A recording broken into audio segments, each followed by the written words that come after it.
Hey, this is Matt. Once again, welcome back to another video. This is another paid request. This time for Nick. Thank you so much for that.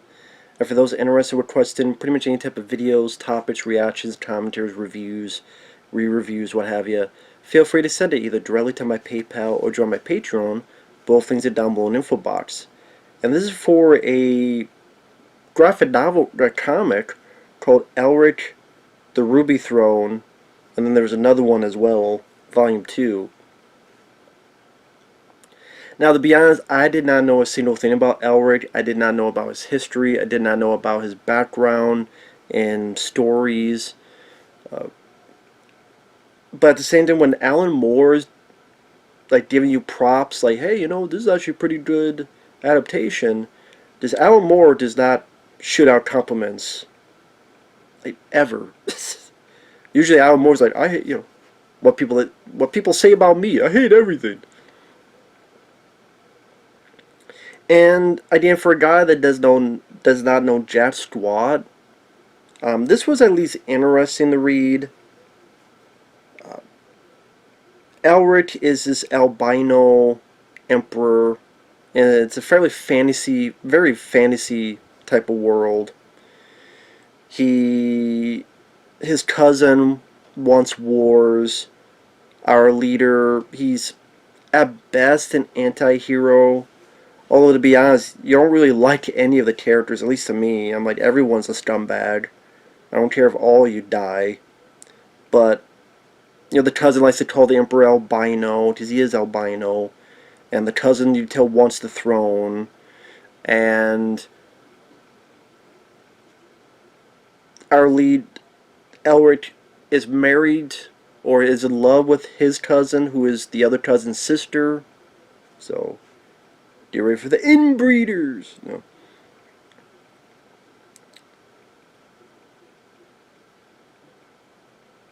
Enemies of yesterday, welcome.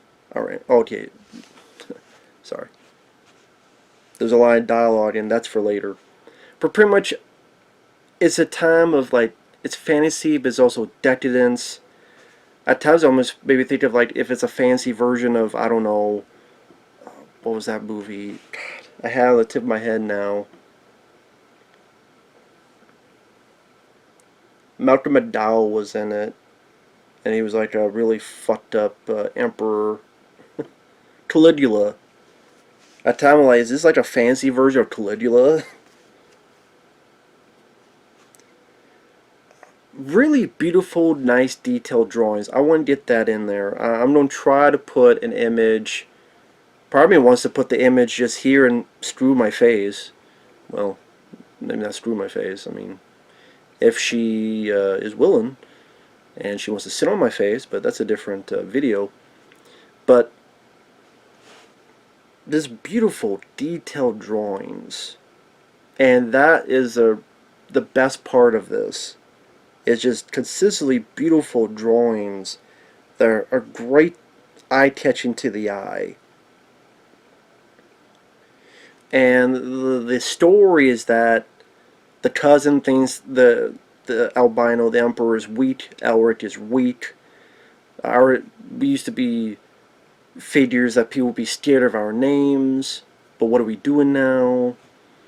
Elric's married to his own cousin. She's a sorceress.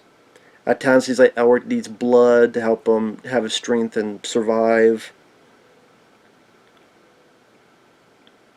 You get some battles, like dealing with barbarians out in the seas, and Elric says, enemies of yesteryear, welcome our enemies of today to their graves.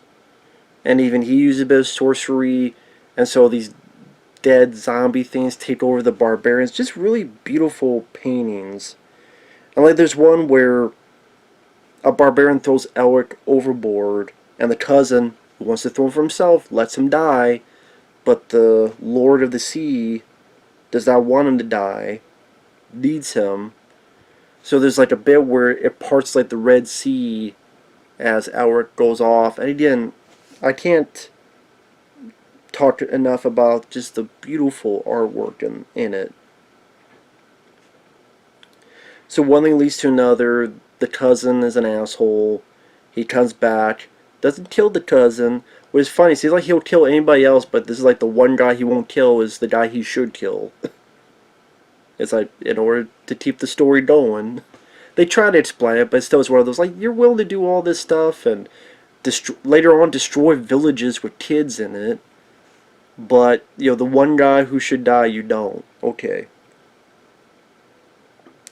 So that cousin takes his wife and cousin and queen, and so he summons the Lord of Chaos.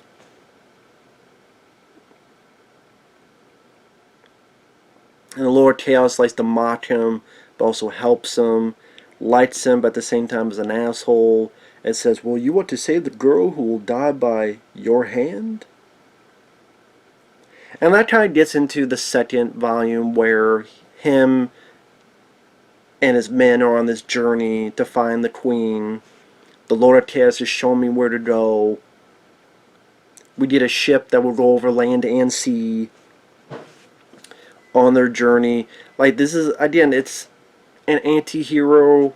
So you have an emperor that, you know, doesn't really care about his men, doesn't care if they die or not. There's a point where they go into this village and the little kid doesn't know who he is and accidentally mispronounces his name. And the guy warns him, but it cuts to they're leaving the village and they killed all the women, kids, men. I'm like, well, fuck all these people. Why should I give a shit about your journey? Fuck you all. Hope you die. Get put into a blender. But yet there's some anti-heroes I don't mind, Riddick and Pitch Black, but I'm like, I don't give a fuck about any of these people. Fuck them all. Y'all can die. But I guess if you don't care, you don't mind unlikable characters, yeah, go for it. Again, what kept me going, honestly, was not the story, it was the visuals, if I have to be honest.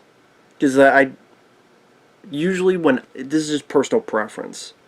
Yes, there are exceptions to the rule. There's always exceptions, but for me, I like to enjoy and root for the characters. Whether I'm reading a story, watching a story, but when I don't care about the characters, it's not as effective a story to me. Again, I'll repeat, there are always exceptions, but the visuals kept me going. Like the earth god, this earth breaks up. Why are you here? I'm not the Lord of the Sea. And like, we'll turn people in the ship into stone.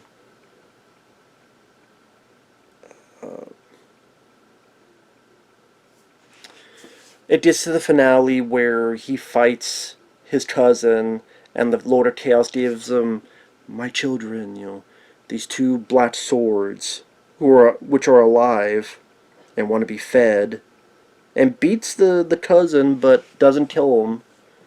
And he says, I won't kill him because you want me to do it, and I don't listen to anybody, including you.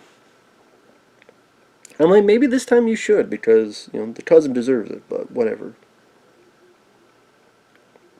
So he saves the queen, and he knows that by saving the queen, he has his sword, and he's kind of even more cursed now, because now the sword needs souls, and he is tainted even more so. Because this guy that's been helping him the whole way, Elric just stabs the guy and kills him so the sword can be fed, and then he puts himself in exile, and the cousin who's been the more bad guy, he gets what he wants. He's the king now, he's the emperor. The queen's like, if you do this, I'll go fuck yourself. And Elric is doing this because if I stay, I did this so that you would be safe and alive, and I took this curse so you could be alive, and I'm going to exile myself so that I don't end up hurting you. Because pretty much she's the only thing he cares about. And now he's going to walk the earth like Kane from Kung Fu. Sorry about that, I ran out of battery on the damn camcorder, so I just plugged it in. I didn't even pay attention. I'm in the middle of it, and it just cuts off. I don't even know where I was at. Just had to get the plug in, put it in here. Fuck. So, where was I? I think it was that he watched the Earth like Kane from Kung Fu. But I think he was talking about how it's a really visually good looking story. I can't really say I got into the actual story. Like the different monsters and like the world building.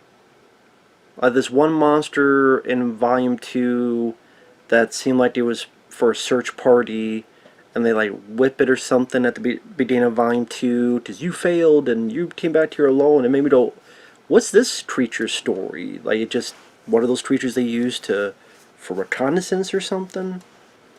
Like, it's definitely some nice world building aspects. Some I almost said set design, but it's not a movie. Like, there's some nice pieces of, like I said, really good artwork.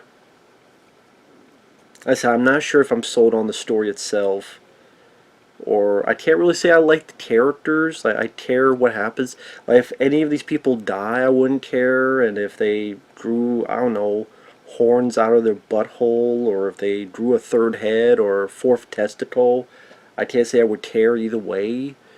Or I don't know if they shoved a bottle up their ass and deemed themselves an acid enema. I'm like, I don't care. But like I said, the if you like fantasy stories, you want some eye-catching visuals, it's definitely worth a read. I mean, there are places online you can read it for free, or you can buy it on Amazon and other stuff. So I did the dialogue is pretty wordy, and I don't know, sometimes the text seems a bit small for me to read, but maybe that's just me and my glasses. But I wouldn't say Shakespearean. It's just a bit more flowery of dialogue. I don't know if that's the best way to put it. But I mean, it was interesting to look at more than to read. I guess if that makes sense. But that's just me.